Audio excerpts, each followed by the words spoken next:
Welcome, gods and goddesses, creators, to All Things Spirituality with yours truly, Maria Palomino, a sacred sanctuary that speaks the unspeakable and lets you in on the secrets of spiritual awakening. Introducing self-discovery, soul awakening tools that helps you remember your soul's true purpose to start manifesting a conscious reality. Every soul is unique, meaning no spiritual path is the same. Feel every conversation and let your mind, body, and soul guide you to what is unique to only you. It is the soul's resonance of remembrance. Now, take a deep breath, drop into your heart, and let us begin, beautiful souls creators.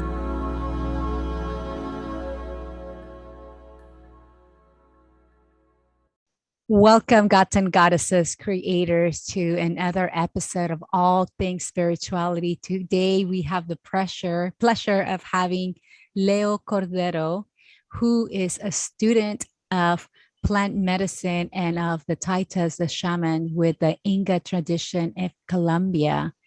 Let me read a little bit about Leo.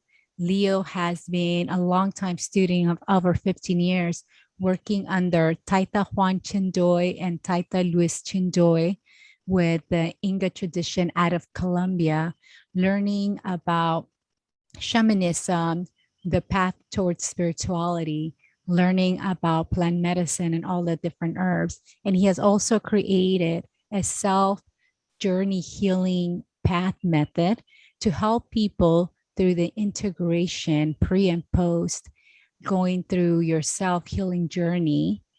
And he has been doing this for almost over 15 years, helping with the integration. And he has traveled all over the US and is out of Costa Rica and traveling to different parts of the world to help people become self-realized. He's also an Ayurveda teacher, a yoga teacher, and a meditation teacher. So we'll learn more about Leo. Leo, thank you so much for being here with us. Such a pleasure. I'm so excited. I've sat with you many times in various different ceremonies in the US and in Costa Rica, and it's good to have a one-on-one with you here to share with the audience all the knowledge and wisdom that you have gathered from working with this beautiful traditions out of Colombia. How are you? Very good, Maria. Thank you so much for the opportunity to share with your audience a little bit of information, and yeah, very excited to share with you what we can, you know. Thank you. I like to we always start our episodes with a quick 2-minute meditation tuning so we can drop into our hearts to be able to get the ego out of the way, get the busy thoughts out of our mind, and be able to enter and to come in from a place of alignment. So it's information that's coming from pure source. So I'm going to ask everyone, and if you're driving, don't close your eyes, just listen and feel the vibration. Everything's energy, so everything is, you're still receiving, just tune in. Bring your hearts to the center of your heart in prayer position. Close your eyes. Gaze in the middle of your forehead. Take a deep breath, filling up your tummy. Continue breathing in. Pause at the top. And exhale twice through your mouth. Liberating and letting go of everything that has already taken its place. Take another deep breath. Make it deeper, deeper, deeper. Feel it expand your belly, your rib cage, your lungs, bringing down your shoulders. Hold up top. And release twice through your mouth fast. Make that exhale long. And now we're going to take a deep breath. And we're going to chant Om, Om being the primordial sound of creation. So take a deep breath. Om.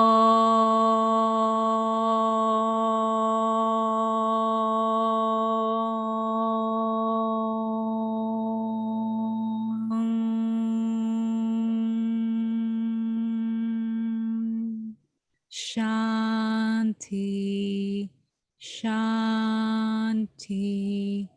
Shanti.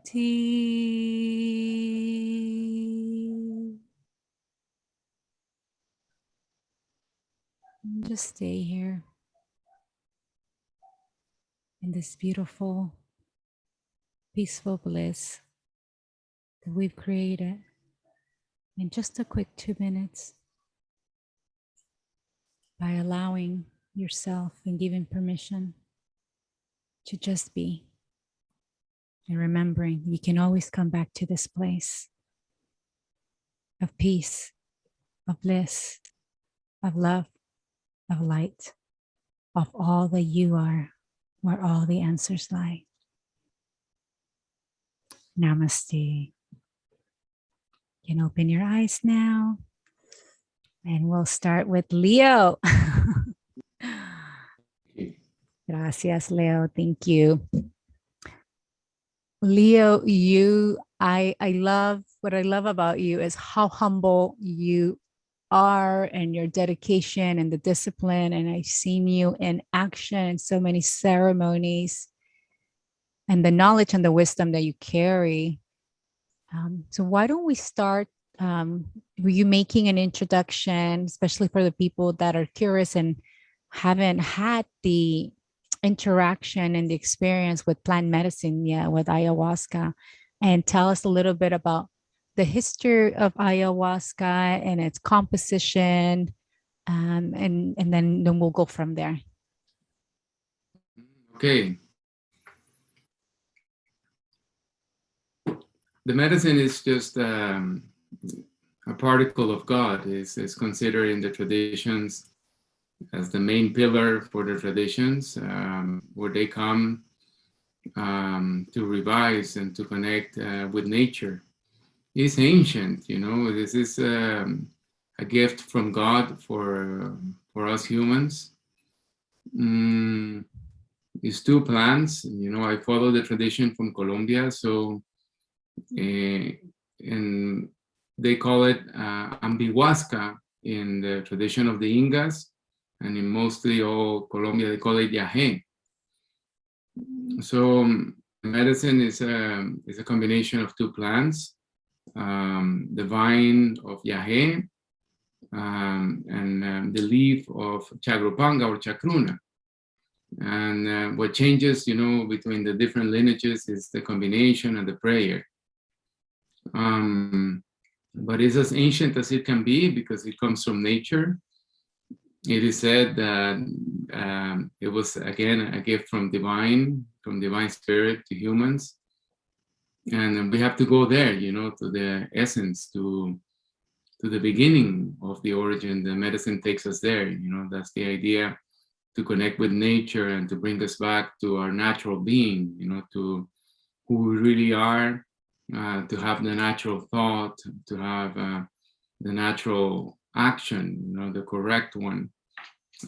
So the medicine, little by little, goes about taking us there through the prayers and through the different experiences that we live through the medicine.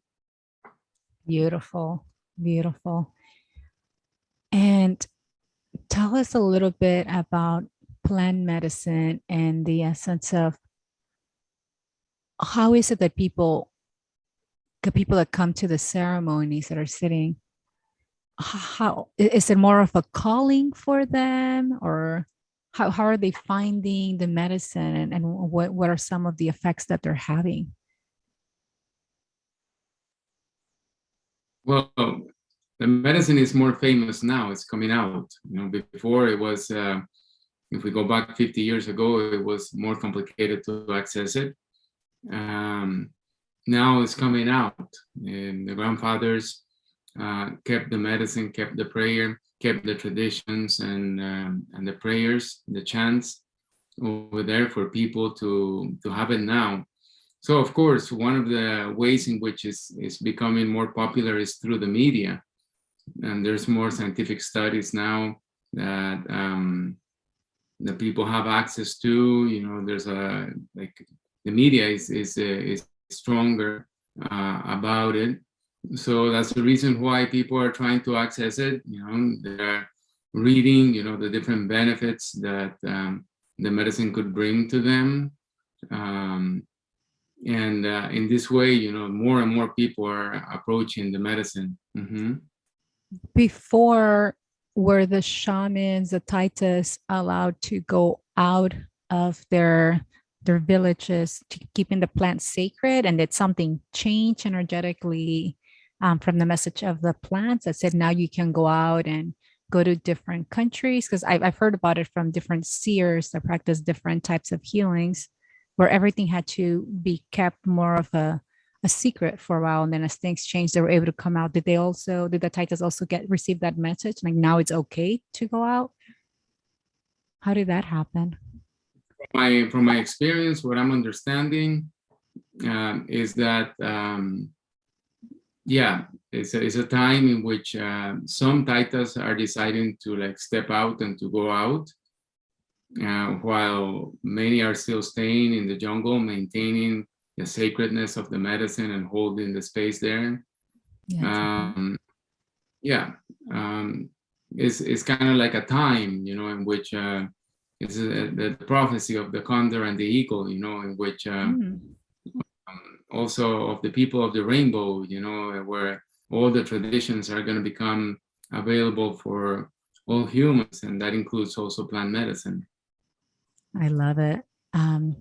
I've been hearing this, especially after 2012, with the beginning as we just entered the age of Aquarius. There are all these different tools that are coming up, all these different seers that always were there, but now they're becoming more public. Yes, the platform's there with the internet, but they're stepping into it, and they've received the message clearly that now it's okay, now it's safe. This is the time where they can come out, and people are ready to receive that message. And we're seeing this very much also with plant medicine, and it's so beautiful because, like you said, there's this need now that people are seeking within themselves, asking questions of who are they, or why are they feeling the way that they're feeling. So that's incredible. Tell us a little bit more, Leo. How is the best way for people once they've decided, okay, I'm going to do an ayahuasca journey, however my calling was, how can they better prepare to be able to have they can make the most out of their journey with ayahuasca, and what can they expect? Mm-hmm. Well, I can talk to you about the experience of Yahe, Yes. in the tradition that I But maybe follow. tell the difference between Yahe and ayahuasca first. Yeah. No, it's the plants. It's just the tradition. It's just the lineage. It's just the prayers, but it's the same thing. But in the lineage that I know, which actually applies also to other lineages in terms of preparation, the best way I would say is to clean the body. To remove from the diet processed foods. I would recommend to remove cheese, from the diet. It's a little bit more congesting, and stimulants like coffee.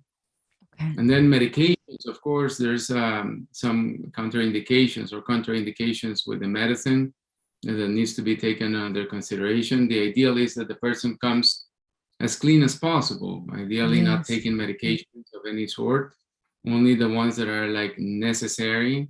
And to come with faith, and without expectations. In this tradition, to come pretty much and to receive, to be open, to receive the medicine and to receive the healing that is given by the Taitas, healers. But yeah, I would suggest to come without expectations, and also to clean the diet as much as possible and make it as natural as possible. Yeah. What happens if a person maybe eats a lot of cheese or eats a lot of red meat? How can their experience differ, and why is it such a big deal? Well, if the body is very congested, the medicine will have to deal with the congestion also to clean that out. The medicine will always be a blessing for anybody. But also another thing that can help is like preparing spiritually, like doing some meditation, some quieting, some grounding of the energy, as much as possible, and kind of connecting, with the intention that the person has to come, and in a way coming with respect to the medicine. It's a very, very sacred medicine, so coming with respect. But yeah, if the body is very, very congested, and the person has not taken care of those things, then the medicine has to deal with that, which Makes is all sense. right also. But I mean, this is like, if somebody is going to a competition, a swimming competition, for example, they have to train in a way, Yes, if not, they're, it's like that in a way, it's I wouldn't call it training, it's just preparing, it's like I like that. maybe some intermittent fasting, or avoiding excessive meat, Yeah. and avoiding things that are congesting in general, processed foods and so on, and stimulants, and sleeping as much as possible, and kind of like grounding the energy and bringing it, together to come to receive the medicine and receive the healing. How about consuming energy of your surroundings? Maybe you're on people that argue too much, or you watch too much news, or shows that are too violent. Do you also suggest to stay away from that, or does that not matter? Yeah, that's very important also. Yeah, whatever you're ingesting through your senses, the eyes, the nose, the mouth, the ears, that also stays there. Yeah, absolutely. I would recommend to remove a little bit from the news, like taking some time to be in silence, like bringing some forgiveness in the heart, and kind of like also keeping the energy as quiet as possible. But yeah, also when the person receives the calling to come to receive medicine, to come to a ceremony, and right at that moment already the medicine starts acting. So there's things that arise for the individual Yeah. before coming.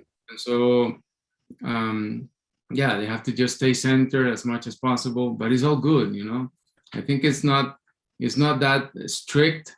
I would suggest just like the diet and maybe meditating a little bit here and there, just like grounding their energy. Yeah. And I guess not make it so stressful than it needs to be. And I think because it's something so new for the first time, it's always like, because people hear all the stories, and I've told some people don't watch any videos because Mhm. everyone's experience the first time is so unique, so unique, right? Maybe from not receiving anything to completely seeing the dream. Can you tell us a little bit of so like with the Inca tradition, when you do yahe, which is ayahuasca, why is that medicine more of a has more of a perch effect, and the taste is a little bit different too? Can you explain why that comes about? Um, the medicine in the tradition is considered a purgative or a cleanser.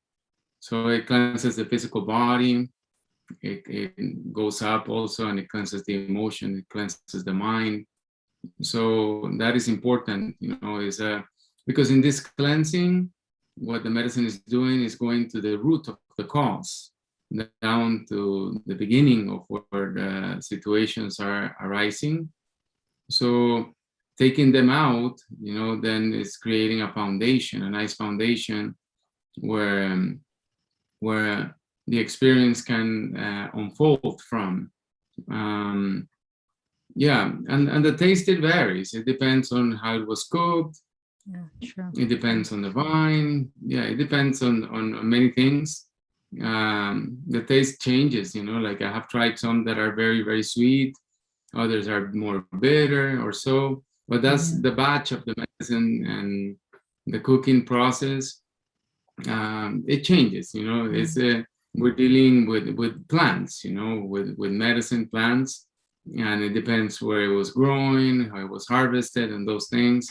So yeah, it would always vary. Hmm. Yeah. I've described it like wine before, how even if it's um, the same type of plant, it tastes different depending where where it was grown, how much light it gets, how much wind it gets, what kind of soils underneath, how many stones there are. therefore it tastes different. And then, like you said, you take all the different considerations of how it was cooked, how it was prepared, the energy was put in. But one thing that's for sure with yahe, with the Inga tradition of Colombia, it's a purge. What people do receive compared to, and I personally love it because we have to purge our body, and how important of it's not going to the spirit, is bringing down the spirit into the body. And in order to do that, is the body needs to be clean, and it's a detox. But it's doing all at the same time. It's mind, body, spirit, soul, all at once. Leo, what I said before is I love how humble you are.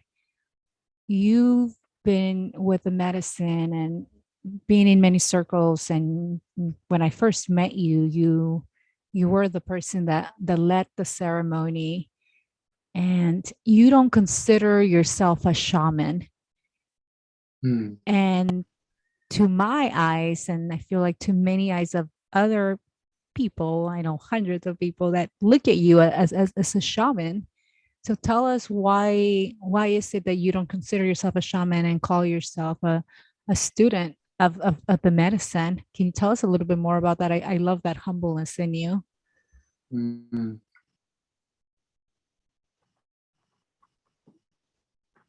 The world of the medicine is huge. It's everything. It's all nature. I've had the blessing of working with Taita Juanito Chindoy and Taita Luis Chindoy, and I sit with them to support them and to learn from them and to do healing under their guidance to the people, sitting there with them. They have blessed me also with the possibility of sharing the medicine under their guidance. I'm a student, and this is like endless, it's consciousness is endless. The word shaman, I would say, it requires recognition from the culture, from the tribe, from the people. It requires many years of studying and feeling grounded, in the medicine and everything. I'm a healer, I would say. I do healing with the medicine, and always under the guidance of them, of the Taitas. I'm a student of life, of organizing, I work with Ayurveda for a long time, and I still do, and also with meditation and with yoga. And then I came to the medicine searching for healing for myself. But I was already working with these other techniques. So somehow life kind of like led me to work with the Taitas and to be with them. But even the grandfather, when he was about 90 years old or so, he was also saying that he was a student. Wow. Because consciousness is endless. And so it's useless at the end to say a name, or a tag or so. Because at the end, I follow the medicine, I follow the Taitas, I work on their guidance, and it's a lot easier that way. They are Taitas, recognized by their people, and a Taita is a person that is holding the energy for the world and for humanity and for the planet, and is holding the tradition in themselves, is holding and protecting their culture, protecting the medicine, that have many students under them, like myself. And they are there in a level of centeredness and a place that requires a lot of studying, requires a lot of dedication and a lot of preparation. And normally it's after 30 or 40 years of studying, or after age 50 or 60, or even a little bit older, that these blessings are given, for somebody to be at that level. So it requires a lot of time, so Yeah, I'm a student, and I'm enjoying being a student. It's 19 hours. And I share when I can, always under their guidance and permission. Um, and I share what I can, and yeah, that's That's so pretty much it. beautiful. Mm-hmm. I love it because you're not limiting yourself to calling yourself a shaman, because I feel like what I'm hearing, you tell me if I'm hearing wrong, is that calling yourself a shaman would be someone that knows it all, and the medicine is endless. It's all of nature, so it would be almost impossible to learn it all in one lifetime. Yeah, let's put it like that. And like, I have no rush.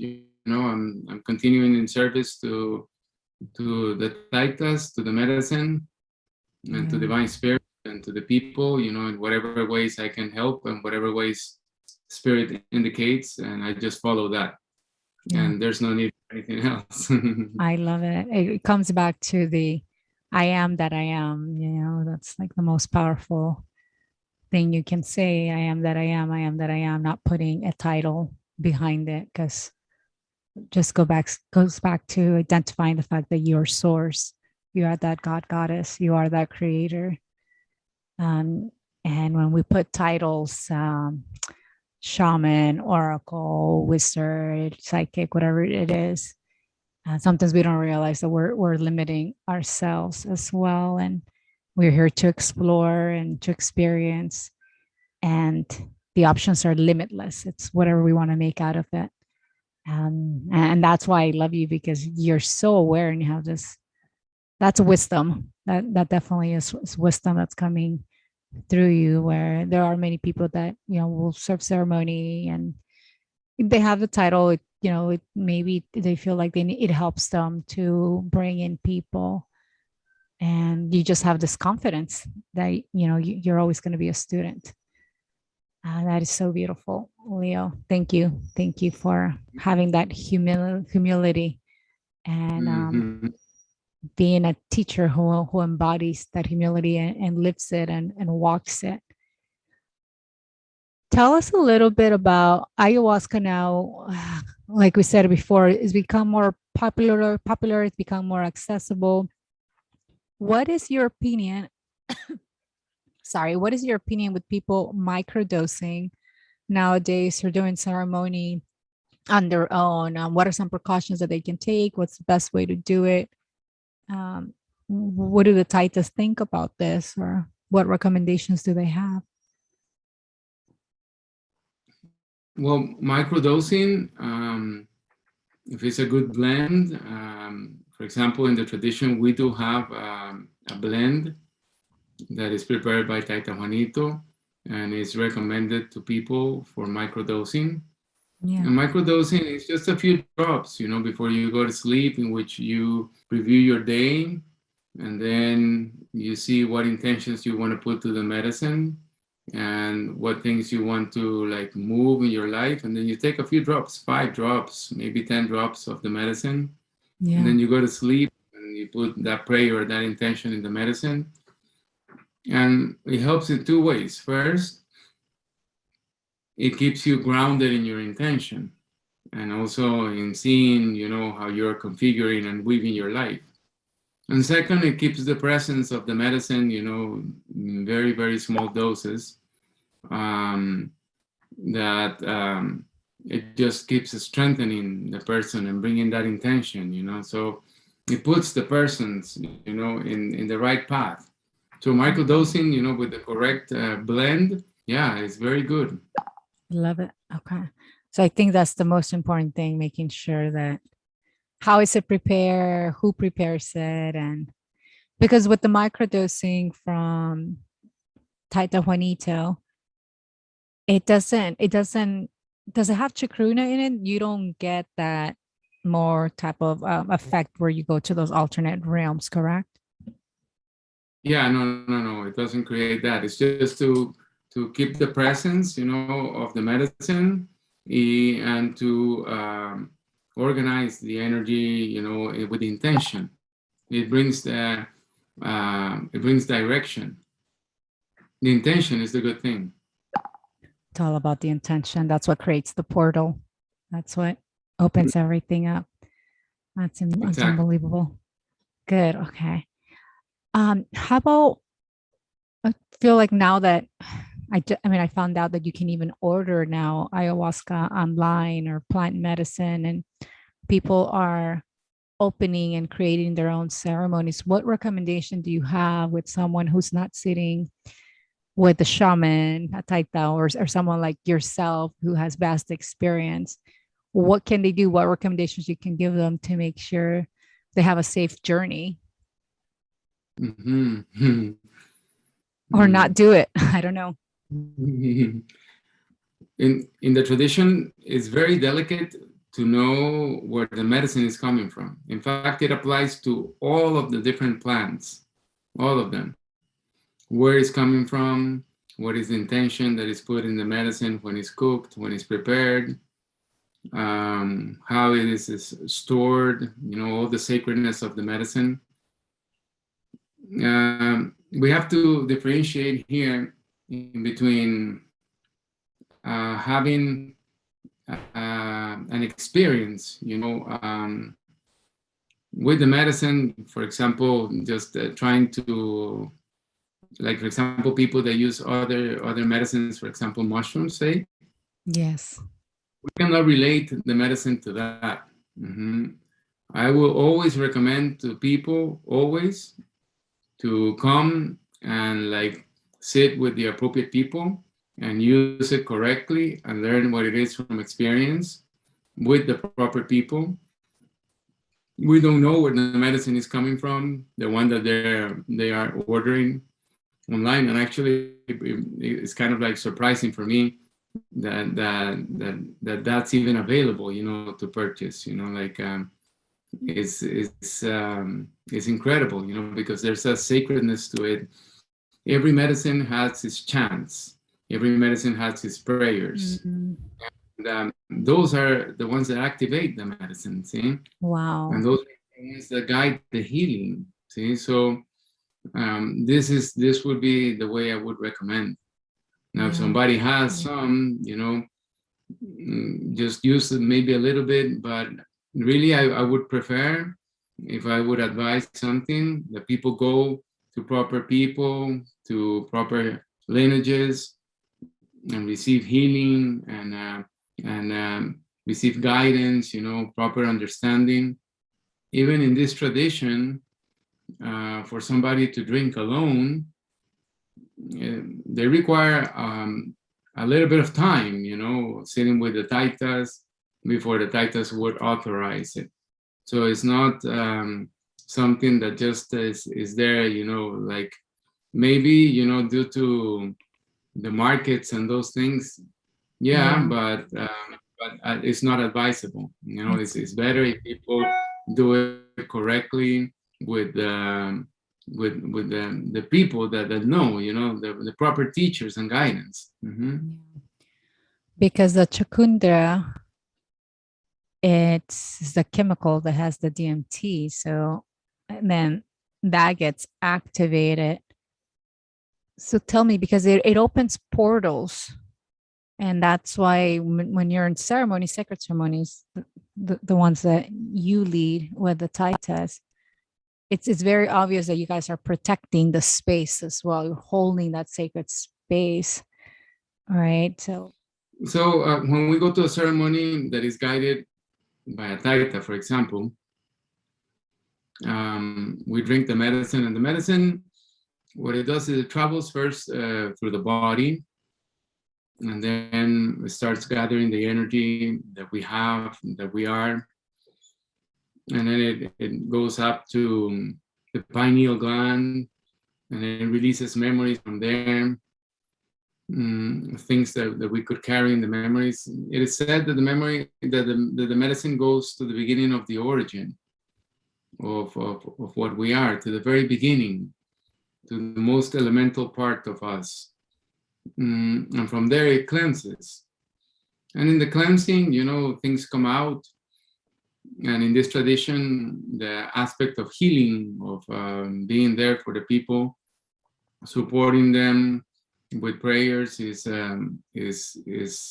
very important. The Taitas are also praying for the space, calling the elements, calling the plants, calling nature, calling the different lords that work with the medicine, like the jaguar that represents the strength and also this smoothness, this inner calmness, also the boa in the water, and also the macaws or the large parrots in the skies and the birds. And they're praying to the universe. They're praying to divine spirit. And in this aspect, they're just calling for all this energy to come for all the people that are there in the ceremony. So the experience for every person is different.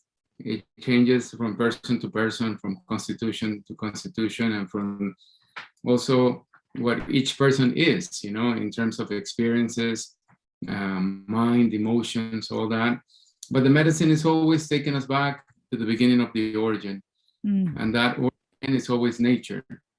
So it's taking us there to nature, taking us there to nature. And the chants and the prayers that the Taitas are doing and the healers are doing are always calling nature, calling for nature to come, and bring blessings to people. So that's part of the importance of being with appropriate guidance when drinking the medicine, because these prayers, they need to be done by somebody that knows that. And these are the prayers of the medicine, obviously. So as I was saying before, that each plant, all plants, master plants, they have a prayer. And that is something important in the world of this medicine. And that's what keeps its sacredness. So, also depending on the lineages and so on, these prayers and the medicine is guided in a way to work.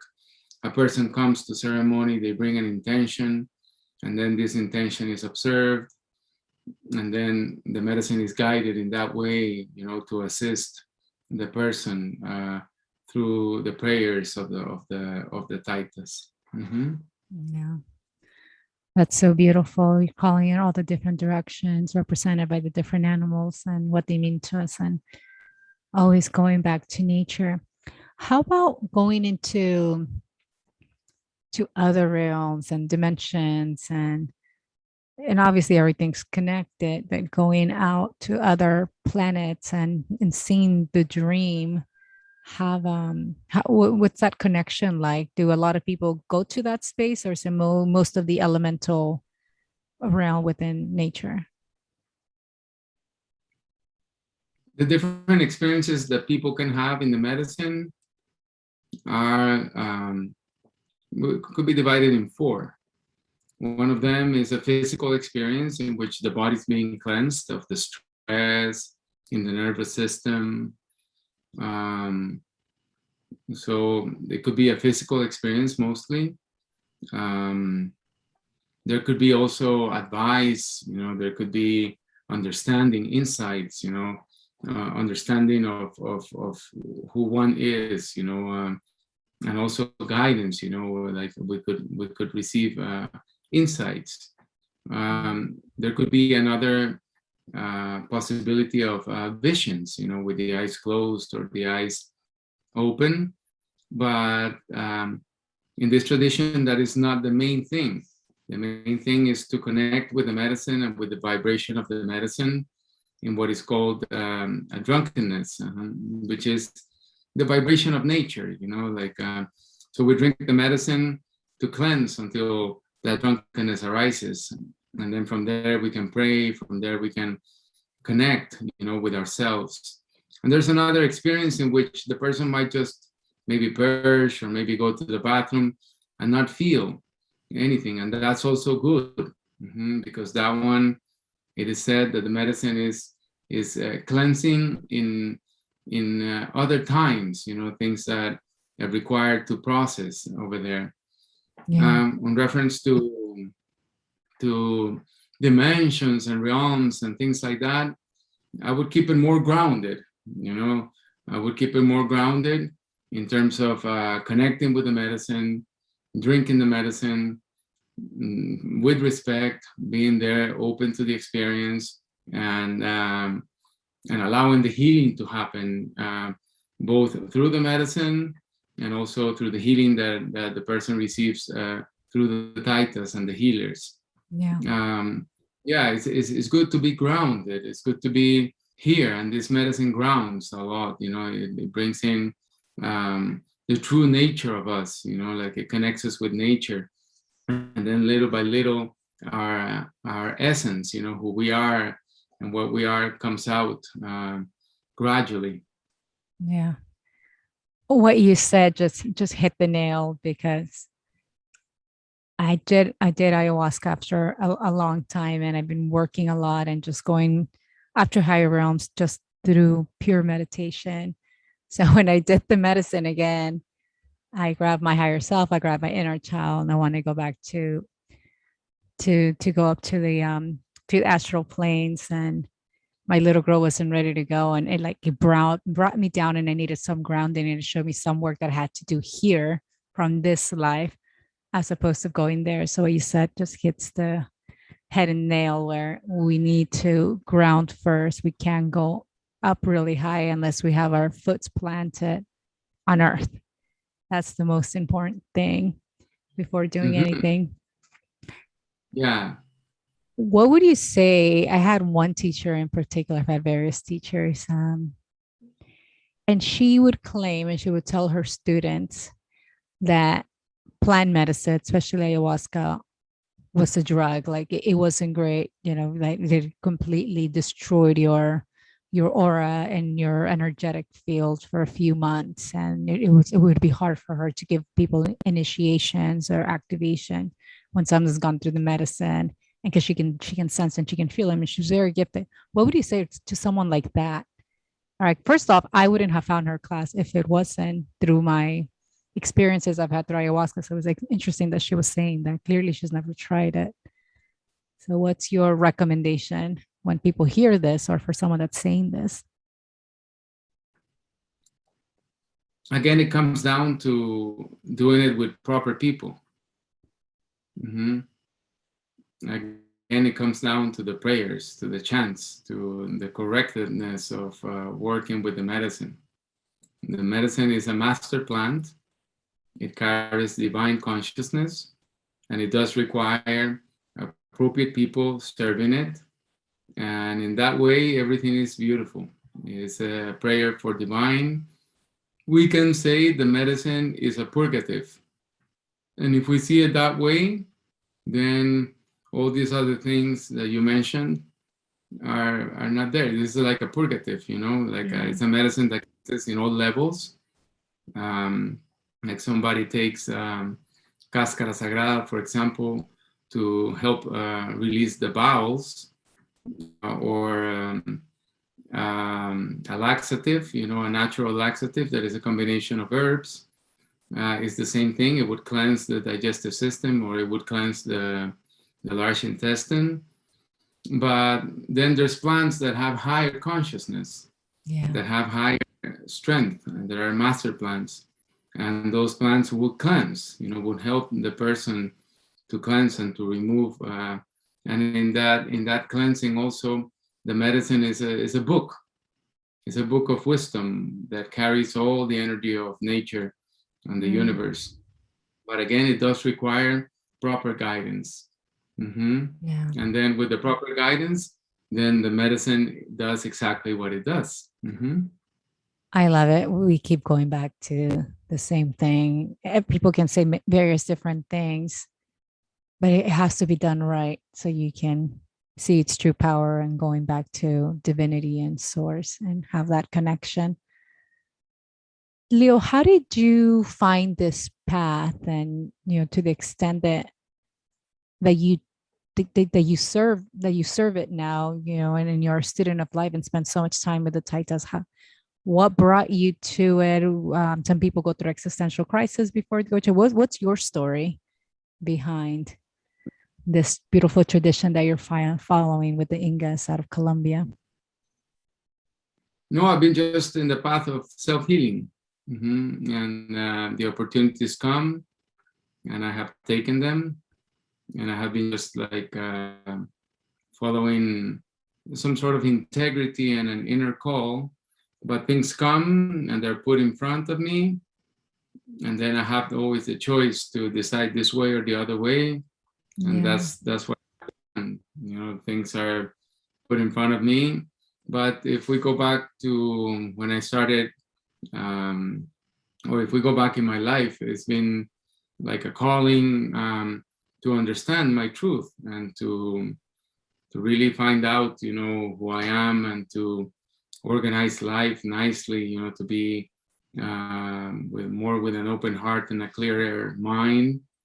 And from there, one goes into deeper understanding and so on. But it all comes to just watching the breath, and like forgiving, and like living life, with intensity and beauty, and doing the very best you can. And if one makes a mistake, then like pray for it and like forgive oneself and ask for forgiveness, and then continue living life full on in service. From there on, all the different traditions and all that, they all talk about that at the end. At the end is what they call in the tradition summa causai, which is good living, the art of good living. So what we're doing as humans is coming back to really that art of living and what it means, to live in a natural way. So in the process, of learning how to live the best possible, as a human, we have to shed off and unlearn many things, that have probably put us in a different understanding, and that has created more thinking, let's say. But it's all very easy at the end, but that's what the medicine does. It brings us back to this natural being. And that's what all traditions do at the end, meditation, or the yogic traditions of traditional Chinese medicine, Ayurvedic medicine from India, Tibetan medicine. They all have this way in which we need to come back to center. So for some people, they might have a lot of things to unlearn, but also it's easy. It's not that complicated. It's just also allowing life to flow and taking it a little bit calmer inside in the heart. And then using the different tools, that are available now worldwide. I have a course or a program online. It's called the Self-Healing Journey Program. And over there I share different tools, that can be used, to start connecting to more, to a deeper sense of being part of nature. So it's just, it's easy, and in the process, just taking it easy, like praying to spirit and learning certain things. For example, I mentioned before, observing the breath, or learning some meditation, or eating appropriately, according to who one is. And those things are not that complicated, see? So, and then at another time, we come drink medicine, and the medicine, as I said before, is a purgative, and it will cleanse us. It will bring strength, it will guide us. And then we go and live life appropriately, organizing correctly. Yeah. It's so important to have a type of program like the one that you offer, especially being led by someone who understands the medicine so much, and how people feel after doing a few nights, having this beautiful divinely purge. And here you are offering all these different tools to guide them. What would you say, would people wanting to go back and doing it back to back, or is it okay to go back and do the medicine consistently, or is it just different for everyone? And how is it that you don't become, use the medicine for your own good, as opposed to the medicine using you? I mean, where is that? It's just I feel like it's a very fine line where people can get blurred and people get lost, and sometimes they become dependent of the medicine for all the answers. Um, After the medicine, we have to do an integration. And integration is a time in which we observe and we start understanding and allowing everything to settle in. During that time, in our tradition, what we offer the self-healing journey program, and we also offer the possibility to people, if they need some conversation or so. But it's important that this is like, for example, you mentioned earlier of the recording that you went through a panchakarma. And the panchakarma in Ayurveda is a detoxification, it's a cleansing of the organs, the digestive system, and it's a calming of the nervous system. So we go through this process of detoxification, which in Ayurveda has been around for over 4,000 years, and the process of detoxification of panchakarma. So in the natives, in the jungle, the medicine brings that detoxification. So the medicine will always support the path of people, but it will support also what they're doing. So we go receive healing, we cleanse ourselves physically, emotionally, and mentally and spiritually. But then we go home and we carry that intention and we carry that with us through our practices. The intention that we had, from when we came to drink the medicine supported that. We go home and we support the intention through a good living. And that includes a good diet, that includes a meditation practice, that includes organizing life, like letting go of whatever needs that is not supporting life anymore, the way you want to create it. Drinking the medicine is good, as long as you feel the call and it's calling you, the medicine will always be there serving you. And if you're drinking and participating in sacred ceremonies led by appropriate people, then the medicine will always guide you. But it's guiding you and it's preparing you and it's strengthening you in producing, in the production of this new life. And this new life requires the participation of the person with all the different possibilities, for them to organize life and to ground life. So during this time of integration, that could be 2 weeks, 3 weeks, 4 weeks, 6 weeks or so, it's important that the person applies him or herself to support themselves, to maintain a good vibration, So yeah, you can come to the medicine at any given moment, and the medicine will always support you in the creation of the life that the person wants to create. It's very individual for everyone, depending on the calling, their relationship. And I guess it comes down to discernment at the end of the day of why you're doing it. Is it, have I really done my work? Have I sat down and I'm doing the self-healing journey with Leo, and maybe he's told me to meditate every day and do this diet? Have I done it? Or am I just running to the medicine thinking it's going to be a magical pill and he's going to tell me to come back and sit down and meditate and eat well and maybe start listening to certain things and make changes in my life that I have yet to do, which is fine. We're eternal.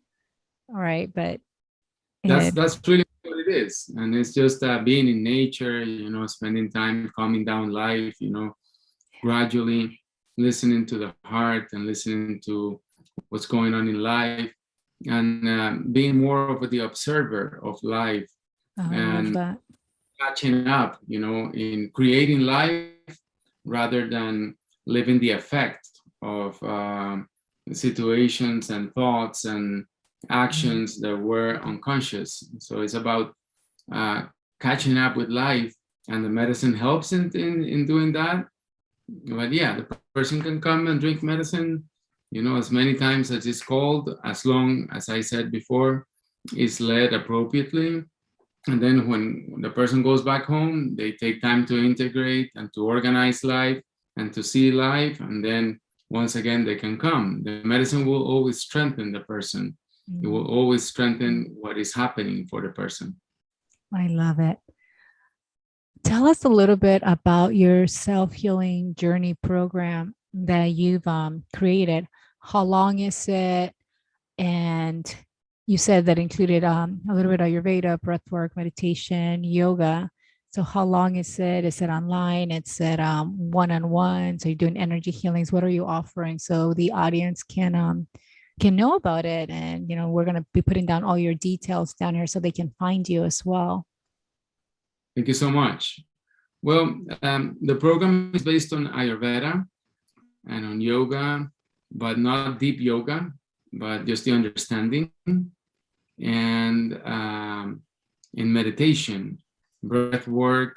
It has, the idea is, Ayurvedically speaking, health comes from the organization of the digestive system.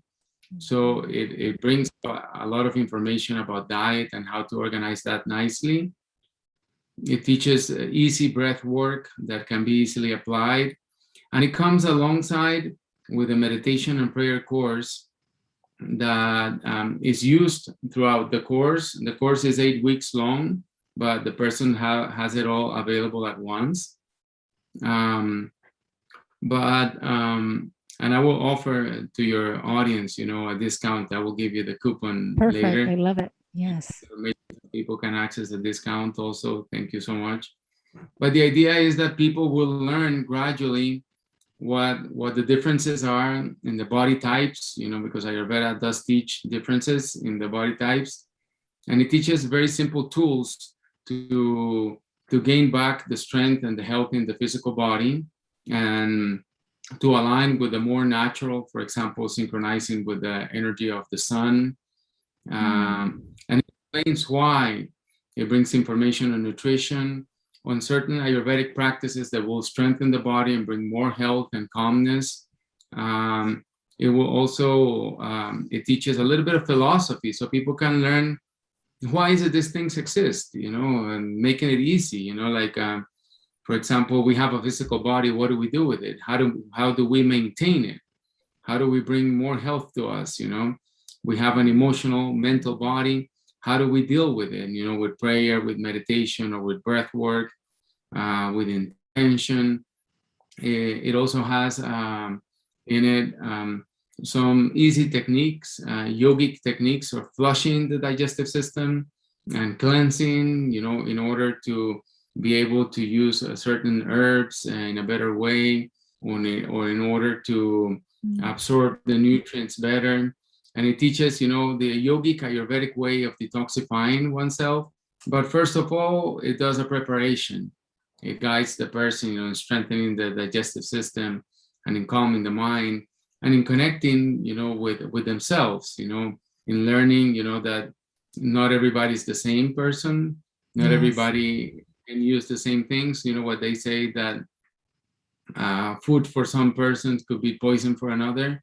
So like in learning things, simple things that are key, then everything makes more sense when we go back to life, as we go studying it. It brings an empowerment to the person, because they know themselves better, they know their diets better, they know practices, and they also gain this aspect of self-healing, which is this self-responsibility that we have to have with our bodies, with our minds, with our emotions. And it's very practical and very easy to follow. It has 60 videos, and it has 8 books for each week, about 420 pages of information. It's all digital. Wow. Okay. We access it through, and then there's the meditation course, which has 11 audios, that teach. Is a meditation and prayer course. And then I recommend to use the meditation and prayer course alongside the whole 8 weeks, to like strengthen the practice of that, and to make sense to all the different things that I'm sharing there. And the idea is to move the person into a more subtle understanding of themselves, and which is, again, going back to the natural. Yes, I love it. It sounds like a very complete program. And it's a lifestyle, and it takes time, it takes dedication, and you're leading them, and someone that, it's not just talking the talk, you're actually, embodying, you've become that embodiment of yogi lifestyle, Mhm. tradition, but combining all the wisdom from all origins. You live in Costa Rica, but you very much follow and are in contact every day with the sacred plants of the jungle as well. So that's so beautiful. Leo, thank you so much for your time. I appreciate it. I'm looking forward to sharing this with the whole world. And we're going to put down your contacts so people can find you and learn more about your self healing journey, or, any future events or ceremonies that are going to be happening. They can contact you as well. Thank you so much, Leo. Well, thank Namaste. yeah, I enjoyed it very much. I wish good to you and to your audience and the people. Thank you for doing this to help people, understand better about the medicine, about the different options, and how to like create and weave a really nice path for themselves. So God Yes. bless you. God bless all your audience, and until next time. Thank you, Leo. We appreciate it. Take care. Bye. Remember